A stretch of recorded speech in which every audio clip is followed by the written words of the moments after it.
শেখ হাসিনার যে বক্তব্য দিচ্ছেন সেই বক্তব্যের মধ্যে আপনি কোনো পরিবর্তন লক্ষ্য করবেন না। এর কারণ হলো তিনি যদি বলেন যে ২০১৪ সনের নির্বাচনটা আমাদের ভুল হয়েছিল, তারপরে ২০১৮ সনের নির্বাচনটা অন্যায় হয়েছিল, ২৪ সনেরটা গুনাহ হয়েছিল, তিনি যদি বলেন যে আমার পরিবারে যারা লোকজন যাদের বিরুদ্ধে অর্থ লোপাটের শেখ পরিবারের লোকজন এই কাজ করেছে, আমি জানতাম কিন্তু আমি নিয়ন্ত্রণ করতে পারিনি, আমি ক্ষমা চাই।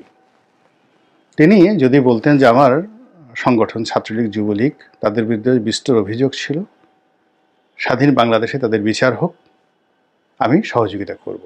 শেখ হাসিনা তার যে চিরাচরিত বক্তব্য যেটি তিনি ১৯৮১ সনে দিয়েছেন, তারপর ২০০১ সনে দিয়েছেন, ১৯৯১-তে দিয়েছেন, ১০ বছর পর পর ২০২১ সনে দিয়েছেন, ২০২৪ সনে এসে একই বক্তব্য তিনি বারবার দিয়ে যাচ্ছেন।